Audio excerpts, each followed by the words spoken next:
Dios les bendiga, amados hermanos.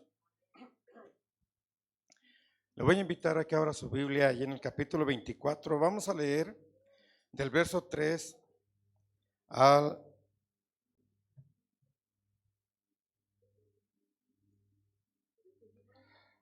Evangelio de Mateo, hermanos, hasta el verso 14.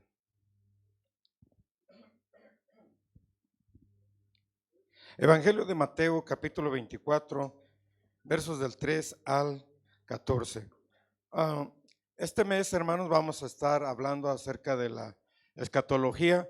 La escatología es una rama de la teología que estudia los últimos tiempos, ¿sí? Y lo que nos concierne el día de hoy es la escatología y la tecnología. Bien, ¿ya lo tiene?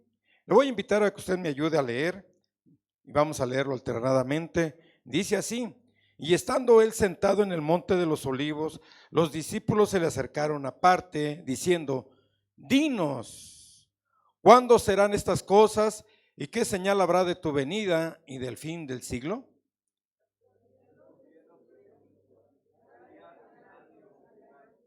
Porque vendrán muchos en mi nombre diciendo: yo soy el Cristo, y a muchos se engañarán.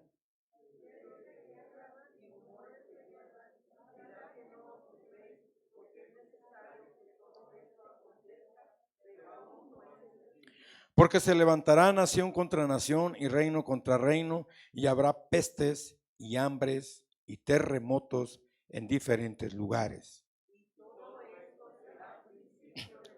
Entonces os entregarán a tribulación y os matarán, y seréis aborrecidos de todas las gentes por causa de mi nombre.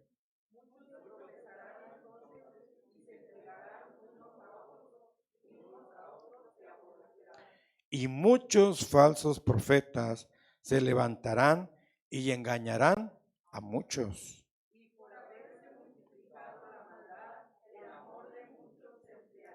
Mas el que perseverare hasta el fin, este será salvo.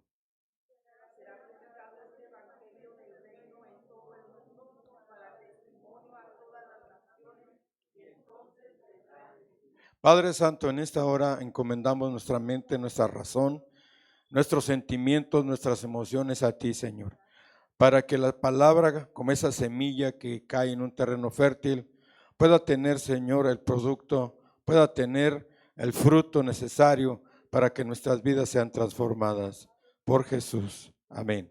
Siéntense, amados hermanos. El deseo de conocer el futuro siempre ha sido una inquietud del ser humano en todas las edades. En la antigüedad los hombres miraban al cielo, miraban las estrellas, veían un eclipse, algún fenómeno en el universo e inmediatamente lo sometían a un estudio, ¿verdad? Y posteriormente de ahí definir el futuro, porque decían las estrellas dicen algo. Por eso la gente, cuando todavía en la actualidad mira el periódico y va al zodiaco, ¿verdad? Y pues buscan ahí su signo zodiacal a ver qué les dice ese día. Y si el día, y si ese día el signo dice algo negativo, pues ese día no va ni a trabajar. No les de que le pongan falta o que le descuenten el día. Estamos tan apegados a las cosas tan subjetivas, y el hombre vio las estrellas y quiso saber si ahí estaba el futuro, y sorpresa, ahí no se encontraba su futuro. El hombre vio movimientos en la tierra para conocer el futuro y se dio cuenta que tampoco allí estaba su futuro. La gente empezó a ver ciertos artilugios, a hacer ciertas cosas desconocidas y ocultas, y se dio cuenta que allí no estaba su futuro. Y al paso de los años vemos que el hombre está desesperado, el hombre está inquieto, el hombre quiere saber qué va a haber más adelante. Cuando nosotros vamos al libro de Daniel y vemos que Nabucodonosor tuvo un sueño y que Daniel se lo interpreta y le dice que su sueño es una estatua, la cual tiene una representatividad cada una de las partes de aquella estatua. Pero más que nada es la revelación de Dios hacia los tiempos futuros, pero nosotros debemos darnos cuenta que el único que conoce el futuro es Dios. No es ningún artilugio, no es ninguna suerte, no está en las estrellas, no está en la tierra, no está en los movimientos de X cosa, sino que el futuro está en Dios únicamente porque Él conoce el futuro de la humanidad. Cuando vemos la odisea del ser humano en su historia, nos vamos a dar cuenta que cómo el hombre ha tratado pues de descubrir esa parte que tanto le inquieta. Y vemos allí cuando Nabucodonosor dijo, ¿qué es? Porque estoy inquieto por ver qué significa ese sueño, qué significa esa estatua. Y vemos que empiezan a revelarle, Daniel le dice, rey, tú eres la cabeza es de oro. Y después vemos el pecho de plata, los brazos de plata, y es el imperio medo-persa. Después más abajo vemos a la parte de bronce de esa estatua y nos damos cuenta que eso viene siendo el imperio griego, y de más abajo el imperio romano, y más abajo los pies y los dedos entre una mezcla de hierro y lodo, y nos damos cuenta que no se pueden mezclar. ¿Qué es lo que significa? Que en los futuros tiempos no va a haber un imperio dominante, sino todo lo contrario. Habrá naciones que estarán muy superior por encima de otros, y aquello no es una mezcla. Nadie va a estar en los tiempos futuros dominando, y así fue. ¿Qué es lo que nos espera en estos tiempos? Y cuando vamos a la escritura en el capítulo 24 de Mateo, uno de los capítulos escatológicos más famosos, más estudiados, pero también más controversiales, porque a veces nosotros llegamos a confundir, ¿verdad? Hay ciertos eventos que pertenecen a Israel y hay eventos que son universales. En este caso lo que leímos nosotros son profecías universales, ¿sí? Y cuando los discípulos dijeron, Señor, ¿qué señales habrá al fin de los tiempos? Ellos también estaban inquietos. ¿Qué señales habrá? Entonces Jesús dijo, bueno, cuando vengan los tiempos finales, empieza el Señor a decir una frase muy importante, dice, mirad que nadie os engañe. La palabra mirad quiere decir pon atención, pongan atención, ¿verdad? Que nadie nos engañe. ¿A quién van a engañar? ¿Quiénes son los que van a ser engañados? Y esto, hermanos, se refiere a gente que conoce de la palabra de Dios. ¿Quiénes son los que van a ser engañados? Aquellos que son faltos de doctrina, faltos de conocimiento, faltos, hermanos, de convicciones. Esos son los que van a ser engañados. Entonces el Señor empieza a hablar directamente primero en el asunto espiritual. Muchos van a ser engañados, porque vendrán muchos en mi nombre diciendo yo soy el Cristo, y a muchos se engañarán. Últimamente hemos visto la manifestación de ello, falsos mesías, y vemos por ahí, hermanos, ahora es muy fácil comunicarse. Vemos en el internet, en las redes sociales, falsos mesías que se levantaron, el último aquí en Israel, y muchos decían ya llegó el anticristo, ese es el anticristo. Tranquilos, hermanos, no era el anticristo, no era el Mesías para Israel. Debemos estar muy atentos, y hay gente que se pone a comerse las uñas porque dice, ahora sí viene el fin. Cuando vemos el ataque de los palestinos en contra de Israel, decimos, ahora sí ya viene el fin. Escuche bien y escudriñe la palabra de Dios y ponga atención. Vendrán muchos en mi nombre diciendo yo soy el Cristo. Nuevamente el Señor está enfatizando el problema espiritual. ¿Acaso habrá cristianos que van a ser engañados? Claro que sí. Falsos cristos, falsas religiones que aparentan, hermanos, la verdad, y muchos proclaman la verdad. En el momento que una religión les dice esta es la verdad, ahí ya está mal, es una falsa religión. El único que es verdadero es Jesucristo.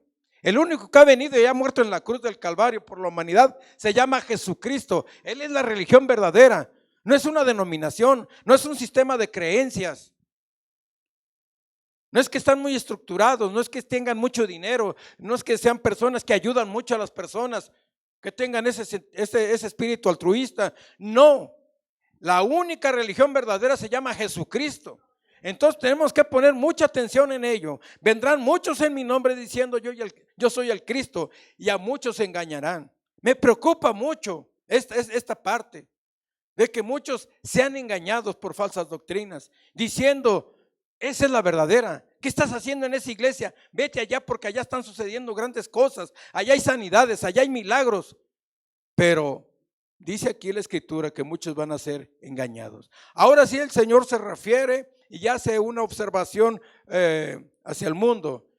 Oiréis de guerras y rumores de guerras. Mirad que no os turbéis, porque es necesario que todo acontezca. ¿Pero qué? Aún no es el fin. vamos a escuchar de guerra, las estamos escuchando. La Primera y la Segunda Guerra Mundial fueron dos eventos, hermanos, que sirvieron para desarrollar armas para matarnos unos a otros más pronto y de una manera más terrible. En el mes de agosto, hermanos, se va a cumplir un aniversario más de las bombas atómicas que fueron lanzadas sobre Hiroshima y Nagasaki. La primera bomba, hermanos, que lanzaron sobre Hiroshima, que por cierto tenía un nombre, le pusieron el Fat Boy, que quiere decir el gordito, el chico gordo.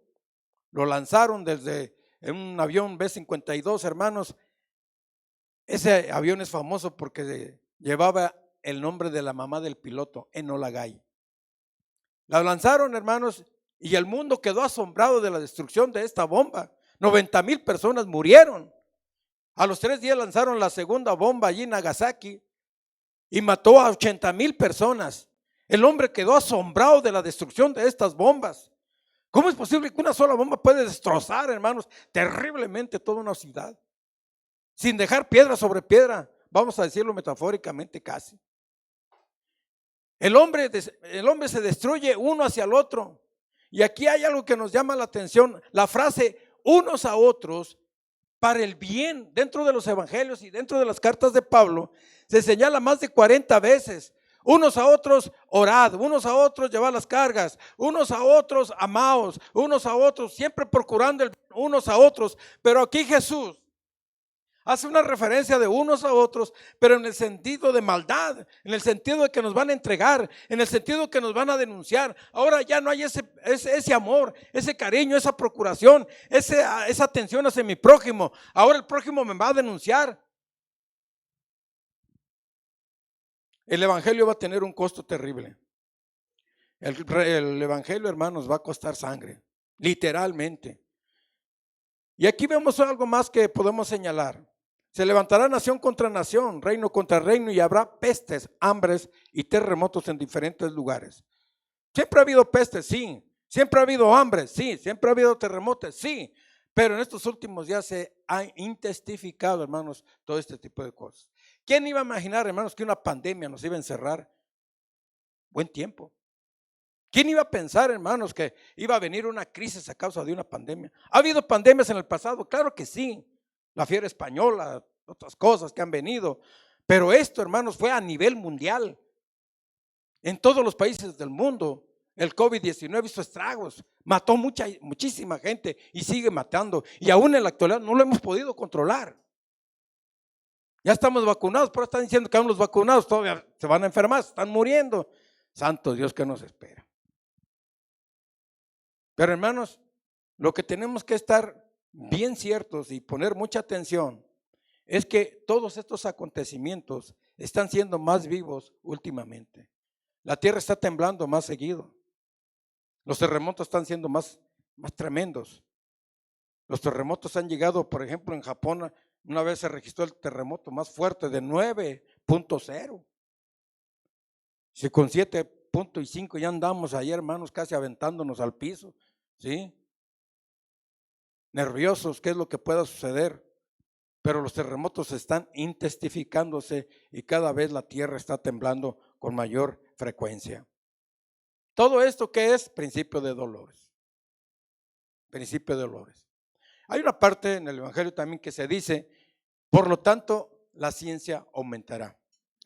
Pero, regresando un poquito aquí, hay un texto que a mí me pone un poco preocupado. Y si por haberse multiplicado la maldad, el amor de muchos se enfriará. Esta pandemia, hermanos, ya empezó a hacer estragos dentro de la iglesia. Esta pandemia, hermanos, a muchos hermanos los desterró de muchas iglesias. Ya no asisten porque se asustaron, porque temen contagio, porque temen esto, porque temen lo otro. Y la iglesia está de por medio allí. No, yo no voy a la iglesia, ya no asisto, no vaya a ser que me vaya a pasar esto o lo otro. Y hay muchos cristianos que todavía se mueven en base a ese temor. Y por haberse multiplicado la maldad, mucha gente se va a enfriar, van a perder su primer amor. Aquí, hermanos, no es tan preocupante el asunto, aunque sí debemos de poner atención, Pero en los Estados Unidos es más terrible el asunto. Ahora están viviendo ya una crisis a nivel eclesiástico terrible. Muchas iglesias se están cerrando, muchos pastores se suicidan, muchos pastores, hermanos, dejan el ministerio. Dicen que en Estados Unidos se cierra una iglesia cada día, diario. Y otro tanto porcentaje de pastores abandona el evangelio, abandona su ministerio. Otros se suicidan, otros se matan. ¿Qué es lo que nos está pasando en estos tiempos? Principio de dolores, hermanos, de los cuales debemos de poner mucha atención. La apostasía posteriormente ya se está manifestando, se va a manifestar, y ahorita en estos tiempos, hermanos, se está manifestando ya. ¿Qué es la apostasía? Cristianos que dentro de la misma iglesia están negando el poder de Cristo, están negando al Espíritu Santo, están negando el sacrificio de Jesucristo en la cruz, y se están metiendo, hermanos, doctrinas. Cuidado, porque es lo que más Jesucristo enfatizó. Cuidado con los falsos cristos, cuidado con falsas doctrinas. Por eso es preocupante, hermanos, que usted venga, aprenda. Por eso está la escuela dominical diseñada para ello, para que usted tenga convicciones, para que usted tenga conocimiento de la palabra. Hermanos, hay cristianos que viven, hermanos, un cristianismo sin doctrina y sin teología, sin dirección, sin convicciones. Y tenga cuidado, porque dice que los primeros que serán, hermanos, engañados es ese grupo de cristianos. Gente que sin convicción, gente sin doctrina, que no tiene, hermanos, raíces en su cristianismo. Avanzando en nuestros tiempos, hermanos, yo hablaba acerca de la Segunda Guerra Mundial, pero en los años 50 vino la Guerra Fría entre Estados Unidos y Rusia. Estados Unidos y Rusia, y esa Guerra Fría, hermanos, era la angustia, el estar nervioso, hermanos, a ver a qué horas se mandaban una bomba al otro. Y esa Guerra Fría, pero también tuvo algo extraordinario. En 1957, 1958, Rusia lanza al espacio el primer satélite artificial, el Sputnik. Y todo el mundo está asombrado porque la tecnología, la ciencia está avanzando. La ciencia avanzará, así dice la Escritura. Y vemos que los rusos lanzan el primer satélite al espacio y todo el mundo se queda asombrado del gran avance de la ciencia. E inicia allí, hermanos, una carrera espacial. Una carrera espacial. Para 1961, aquel famoso discurso del presidente John F. Kennedy, hermanos, dice: antes que termine esta década vamos a poner al hombre en la luna. Sí, si no me equivoco la fecha, en julio de 1969, el hombre pone por primera vez su pie en la luna. La ciencia está aumentando, la ciencia, se imagina, yo en aquel tiempo yo tenía 10 años cuando vi que el hombre ponía su huella allí en el polvo de la luna. ¡Qué tremendo! Todo el mundo se enteró, millones y millones. Vimos cómo el hombre descendía de aquella nave y, hermanos, ponía sus pies en la luna. Algo increíble. Hace que 2 siglos anteriores, hermanos, un historiador, un gran hombre futurista, Julio Verne, escribió el libro De la Tierra a la Luna, una fantasía, pero que después en el siglo en el siglo XX se hizo una gran realidad. ¡Qué tremendo! Y va la ciencia aumentando en la medicina, va la ciencia aumentando a mediados o antes, a inicios del siglo XX, la revolución industrial, hermanos, causó un revuelo en todo el mundo, porque ya, hermanos, el mundo estaba interesado en crear cosas, artefactos, hermanos, para la comodidad de los seres humanos, para que el hombre fuera, hermanos, disfrutando de cosas que se iban descubriendo para el bien de la humanidad. El automóvil, antes los carros eran jalados por caballos y de repente la gente ve en las calles, hermanos, un artefacto que antes se jalaba con caballos o mulas y de repente lo vemos caminar por sí solo, solito. Eso haciendo un ruido espantoso, pero caminando, manejándose, caminando de una manera automática. Y así viene, hermanos, avanzando todo esto y vemos ahora unos avances tremendos de la ciencia. Y vemos ahora, hermanos, cómo es que la tecnología ha avanzado a pasos agigantados. Lo que antes, hermanos, tardaban 15 o 10 años en modificar algún invento, ahora, hermanos, usted trae su celular, el año que entra ya está obsoleto.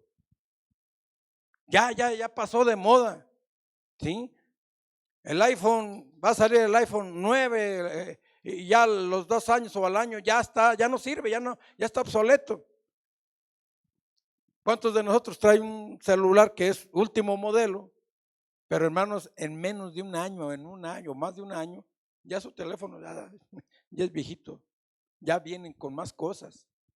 Yo traigo a lo mejor uno de la edad de las cavernas, pero hermanos, ni lo sé usar todo. Y es que nosotros no nacimos con esa tecnología. Y nos sorprendemos, hermanos, que hay niños de 3, 4 años que manejan un celular de una manera tremenda, terrible, que nos dejan asombrados. Ellos nacieron con ello. Pero ¿qué hay de respecto a la tecnología? ¿Qué dice la iglesia al respecto? Hermanos, en aquel entonces, Billy Graham, David Wilkerson, G.J. Ávila y otros tantos predicadores de antaño que predicaban en los años 60, 70, predijeron, hermanos, que la televisión era un peligro para el pueblo cristiano porque lo iba a separar de su relación con Dios. Dicho y hecho, y así fue. Pero ahora, hermanos, cuando comparamos la tecnología, la tablet, la computadora, con aquellos dichos que decían, inclusive G.J. Ávila llegó a decir que la televisión era la caja del diablo.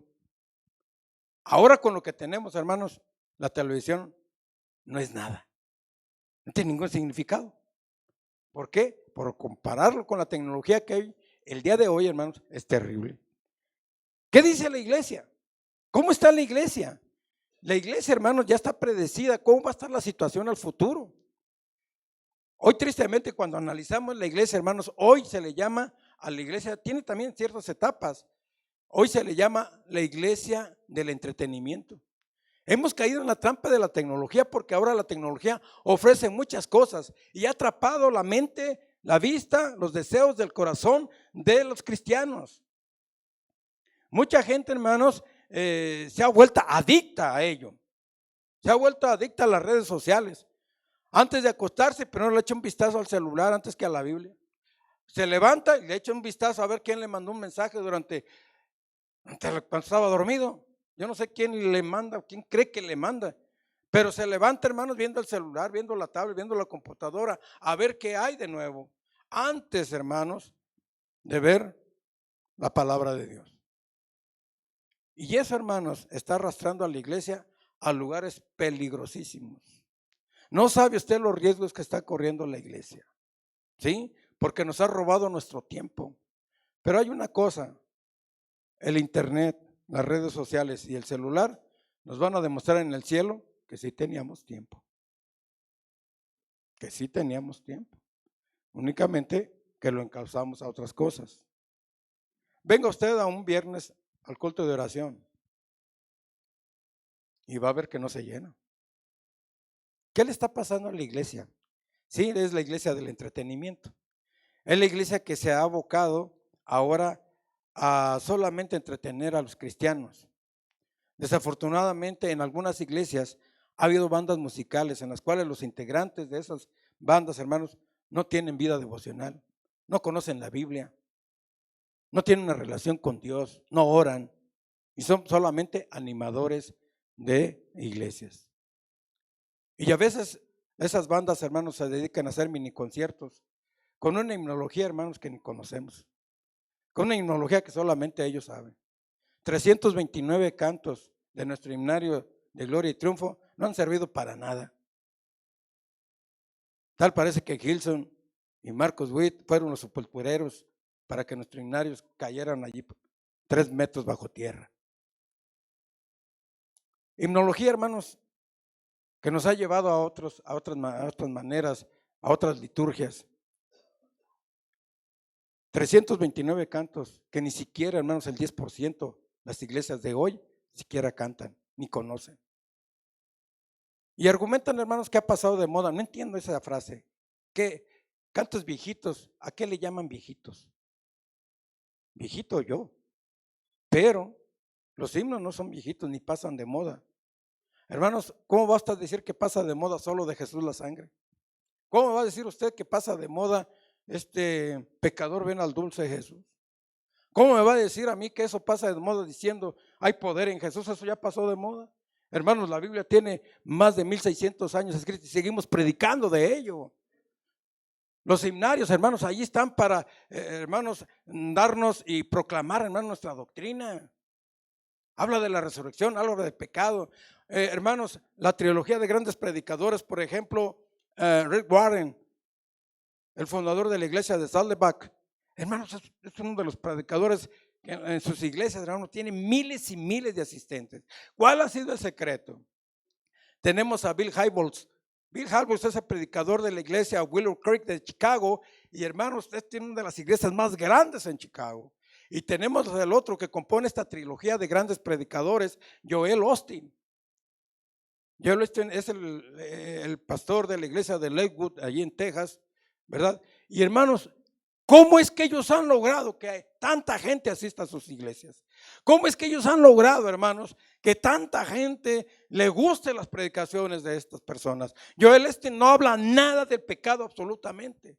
Y ese ha sido uno de los grandes éxitos de estos predicadores, que no hablan del pecado, que no hablan de arrepentimiento, que te hacen sentir a gusto, te dan palabras de motivación. Vamos, tú eres hijo de un rey, vamos, tú eres un princeso, vamos, tú eres una princesa. Hermanos, el evangelio no es eso. El evangelio dice: el que venga, quiera venir en pos de mí, tome su cruz y sígame, aleluya. Es sacrificial el evangelio, no es cómodo, claro que no. El evangelio es dolor y sangre, hermanos, aleluya. Y ahora viene eso ya. Me preguntaban que yo como pastor, ¿qué espero de este nuevo gobierno? Y sí les dije, yo espero persecución, yo espero que pronto van a querer cerrar las iglesias. Yo espero que la ideología de género se va a sobreponer. Yo creo que la ideología de género va a invadir nuestras escuelas. Yo creo que vamos a ser perseguidos. Yo creo que el gobierno va a atentar contra nosotros los pastores, contra los congregantes. Y me dijo: ay, pastor, no sea tan exagerado. No estoy exagerando. Yo espero que eso. El evangelio, hermanos, ha sido algo tan valioso, tan hermoso, que los que hemos conocido el verdadero evangelio nos damos cuenta que es lo máximo que nos pudo haber sucedido en esta vida. ¿Por qué? Porque conocimos a un Dios que se preocupa por amarnos, por querernos, por apreciarnos, por abrazarnos. Un Dios, el Dios del universo, se preocupa por ti. Eso es increíble. Es la mejor noticia que hemos recibido, que conocemos, que el Dios poderoso baje del cielo y se haga hombre y camine entre nosotros, y vimos su gloria, gloria del unigénito del Padre, lleno de amor y de verdad. Ese es el verdadero evangelio. Y si el evangelio es tan bueno, si el evangelio ha transformado tu vida, si el evangelio me ha hecho vivir y me ha dado la vida eterna y tendré parte allá en el cielo con él, si es tan valioso el evangelio, creo que no tiene ningún sentido que nos lo guardemos en el bolsillo, que nos lo guardemos como un trofeo, como algo al que alcanzamos en la vida. No tiene sentido eso. Si es tan poderoso, si es tan bueno y si ha traído gran bendición a nuestra vida y a nuestra familia, creo que vale la pena compartirlo. Por eso Pablo decía: ay de mí si yo no predico el evangelio. Porque el evangelio, hermanos, disipó las dudas acerca de Dios, porque el evangelio nos sacó de las tinieblas a su luz admirable. Jesucristo dijo: mientras yo estoy en este mundo, luz soy del mundo, gloria a Dios. Yo no soy oscuridad, yo no soy subjetividad, no soy relativismo cultural, no soy nada de eso. Yo soy el camino, la verdad y la vida, gloria a Dios. Y sigue Jesucristo dando, hermanos, un mensaje tan radical, tan tajante. No podemos nosotros, hermanos, aliviarnos. No tenemos ninguna autoridad de rebajar el evangelio. Es así tal como lo dice la escritura. Y tenemos que interpretarlo así bien. Por eso, hermanos, hoy cada vez hay menos interés en el Espíritu Santo. El Espíritu Santo, ¿qué está haciendo con nosotros? ¿Qué hace en la iglesia? El Espíritu Santo, dijo Jesucristo: va a venir a vosotros el Consolador y Él revelará todo acerca de mí. Y Él os dirá todas las cosas acerca de mí, hablará de mí. Hermanos, conocemos a Jesús gracias al Espíritu Santo. No lo podemos echar a un lado. No le podemos decir: sabes que no te necesito. Al contrario, hermanos, se está abogando por un avivamiento en las iglesias. Hay gente que también se preocupa y dice: no, es tiempo de voltear los ojos al cielo y decir: Señor, aquí está mi vida. Señor, vamos a buscarte. Señor, vamos a interesarnos por ti. No puede ser que los cultos de oración estén vacíos. Necesitamos más rodillas penitentes. Decía Leonard Ravenhill, el gran predicador pentecostal inglés, decía: mucho ruido y poca pasión en las iglesias. Mucho ruido y poca pasión. Desde aquí, hermanos, hasta allá debe haber un despertar. Señor, aviva tu obra en medio de los tiempos. En medio de los tiempos, hazla renacer. Es el tiempo, porque si no, el placer, el entretenimiento, la tecnología va a absorber a la iglesia. Nos va a comer. Y vamos a hacer un campo fértil para la apostasía. Lo que antes testificábamos del poder de Dios, ahora vamos a testificar diciendo, bueno, fue una casualidad, bueno, fue obra, hasta inclusive la apostasía radica en eso, en darle los créditos a Satanás en vez de darle toda la honra y toda la gloria a Cristo. Increíble que parezca. Entonces debemos estar prevenidos. Mirad que nadie os engañe. Mirad que nadie os engañe. ¿En qué momento nuestras convicciones se afirman? En el momento que tú tienes una relación con Dios. ¿Por qué? Porque las redes sociales, la tecnología de hoy nos está desviando del camino, nos está arrastrando de una manera terrible. ¿Cuántos aquellos que oraban 2 horas ahora oran 1 hora? ¿Por qué? Bueno, pues es que le dedicamos otra hora ya al Face.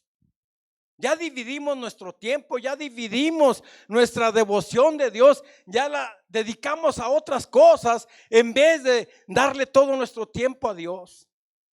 A Dios le andamos dando sobras del tiempo, le andamos dando sobras del dinero, le andamos dando sobras de todo. Dios tenga misericordia, gloria a Dios. Dios tenga misericordia de nosotros. Así los discípulos preguntaron, ¿qué señales? Usted ya tiene las señales, ya las ve. Ahorita hay maneras de comunicar, de darnos cuenta cómo está el mundo, sin necesidad que usted viaje a otro lugar. Ya sabe cómo está, hermanos, la temperatura en el mundo, el peligro que estamos corriendo. Lo que más me preocupa aquí también, hermanos, es que los cristianos vamos a ser ya perseguidos. ¿En qué tiempo? No lo sé. Tienen muchos diciendo que Cristo viene. Pues, ¿cuál es el problema? Si no viene en esta generación, vendrá en la otra, pero de que Cristo viene, viene. ¿Usted qué le preocupa? Esta generación, si no viene Cristo en esta, vendrá en la otra. Punto. ¿Que la iglesia va a pasar la gran tribulación? ¿Y eso qué tiene? Hay una gran discusión ahora que si va a pasar la gran tribulación o no la va a pasar. Yo les digo, hermanos, somos pretribulacionistas. Bueno, ¿eso qué quiere decir? Bueno, que creemos en el rapto, que creemos en un milenio literal. Pero, ¿va a pasar la iglesia la gran tribulación o no? Nosotros decimos que no. Y si la pasamos, pues ¿qué tiene? ¿Cuántos están listos? Póngase de pie, hermanos, vamos a orar. Señor, ayúdanos. Necesitamos de ti, Señor. Yo sí quisiera, hermanos, que esto tomara muy bien en cuenta lo que está pasando a nuestro alrededor. Y creo que es tiempo de que nosotros abramos nuestros ojos, miremos nuestros ojos, hermanos, alrededor del mundo y nos demos cuenta de la situación que ya se avecina y que está pasando alrededor nuestro. Padre, en esta hora te ruego que nuestras iglesias estén, Señor, al pendiente, que nosotros abramos los ojos, que la ceguera, Señor, del entretenimiento, que la tecnología no nos rebase. Ayúdanos a perseverar hasta el fin, porque tu palabra dice que el que perseverar hasta el fin será salvo. Hay muchas advertencias, Señor, rumores de guerras, pestes, terremotos, y todas esas son señales que están presentes en nuestro tiempo y que nos están avisando qué es lo que va a pasar. Señor, que cada uno de los hermanos, de mis hermanos, de esta congregación, esté al pendiente de lo que esté sucediendo alrededor. Tanto en asuntos externos como en los internos, en asuntos espirituales, que muchos permanezcan en la fe, que muchos permanezcan, Señor, en sus convicciones y que no se avergüencen del evangelio porque es poder de Dios. Y que ellos, Señor, a pesar de las amenazas, a pesar de amenaza de muerte, podamos estar firmes para, Señor, presentar testimonio al mundo de que preferimos, Señor, dar la vida por ti. Así que gracias en el nombre de Jesús. Amén, gloria a Dios. Dejo el lugar aquí.